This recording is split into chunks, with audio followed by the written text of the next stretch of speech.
Over the past few years, I've asked hundreds of Scrum Masters for their inputs on the top challenges that they face as a Scrum Master within an agile organization. What keeps them up at night?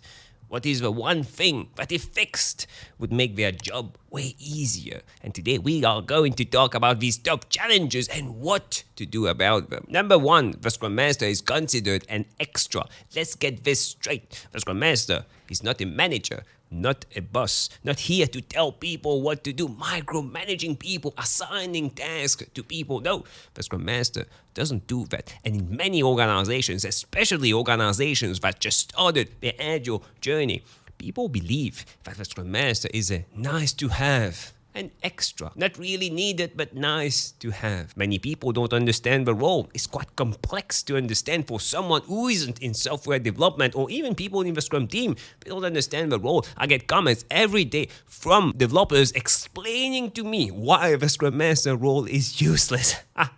Why the Scrum Master is a project manager, a delivery manager, a project coordinator, here only to facilitate events, do some admin tasks like maintaining Jira. A Scrum Master is not supposed to do all these things. Scrum Master is here to support the team and help them do all these things. If a team can do that alone, yeah, the Scrum Master is an extra. Maybe the Scrum Master can help them do other things, more advanced things, coach them on how to do that. But in the beginning, especially the beginning, if the Scrum Master is doing project management, why is the Scrum Master needed to manage the project? Why can't the product owner or the team do that themselves? If you reverse the question, you find out that there's some issues, maybe competency level, skills, knowledge, or in the organization, people don't understand the role. So the first thing I would do is explaining Scrum, the framework, and the mindset behind it, that people should be self-managed, empowered, self-organize themselves, and then explaining what a product owner, what is expected from a product owner, what is expected from the developers, what does a Scrum Master do? That's the first step. If you don't start with that, you'll end up always with a sense, this feeling that people feel that your job is useless. Number two, time boxing the Scrum events. That's complex. It looks easy. It sounds easy. All the Scrum events have an outcome, something that we want to achieve, and we want to achieve that in a time limit. And the Scrum Master's role, if a team can't do that themselves, the Scrum Master's role is to facilitate the session, ensure that we are attaining this purpose, this outcome within the time box. It's not an easy task because you're dealing with people. Things you can plan how the session will go in your mind, prepare for it. But when you're dealing with different personalities, in teams where there's a lot of people, conflict, that's pretty hard to do, facilitation, especially when there's a lack of clarity. People don't understand why they are in this meeting, distractions, or some strong personalities taking over the event or the meeting. As a Scrum Master, this skill, facilitation, is something that you need to work on. If you want more details on how to do that, how to facilitate all the Scrum events, watch this video right here. But in very, very simple terms, make sure that people know why they are here. What's in it for them individually, as a team, for the organization? What's the outcome of the event or the meeting and the time box? Inform them that you will be letting them know if they are diverting from the goal of a meeting or the time box, or they are doing things that they are not expected to do in the meeting.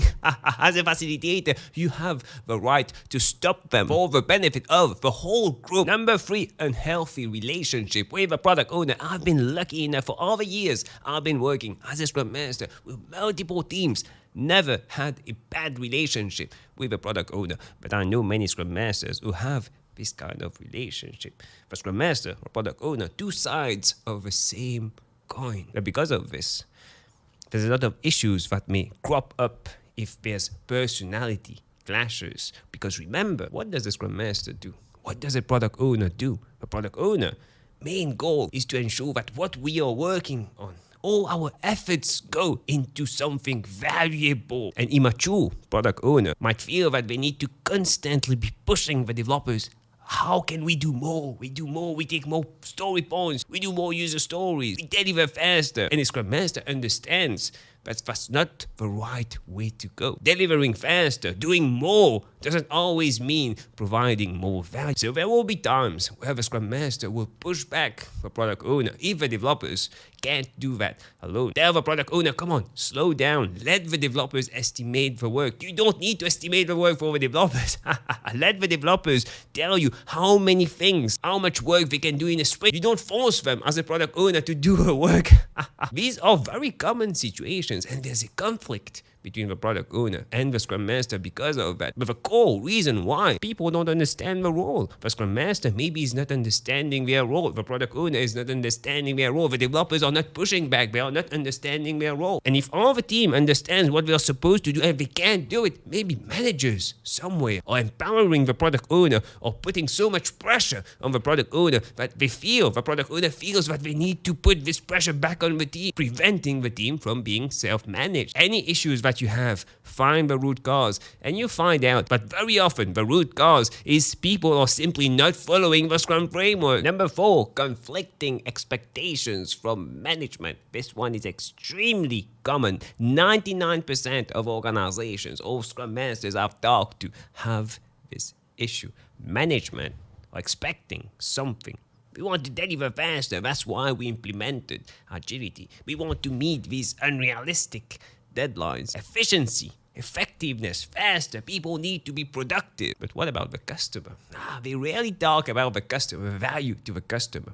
Something that they can't really measure. They don't care about measuring that. What they care about is meeting these unrealistic deadlines. Vanity, metrics. And that goes against all the things that the Scrum team wants to do.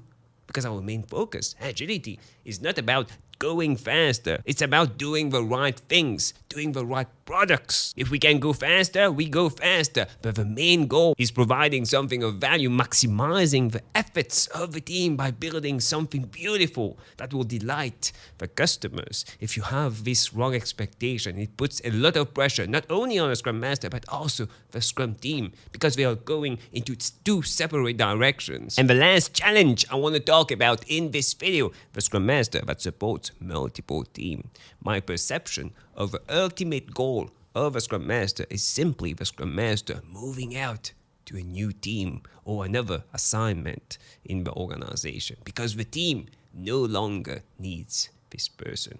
They are mature enough in terms of the Scrum framework, the Agile mindset, the Agile principles, so the Scrum Master can leave. But what happens often, especially in organizations that just started their Agile journey, leaders, we want to ensure that we are utilizing the Scrum Master as a resource, maximizing the time of a Scrum Master. So the Scrum Master is assigned to multiple teams to speed up this Agile implementation. So what happens is the Scrum Master only has 1 hour, 2 hours with a team per day.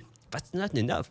That's not enough for a new team. There's a reason why the Scrum Master is part of a team. It's a full-time job, not a part-time job. And you're preventing the team from being optimal when you don't allow the Scrum Master to do their job well. We preach focus, eliminate distractions, eliminate context switching to the teams, because we understand that you can't be productive in this kind of environment. But we tell Scrum Masters to work with multiple teams at the same time.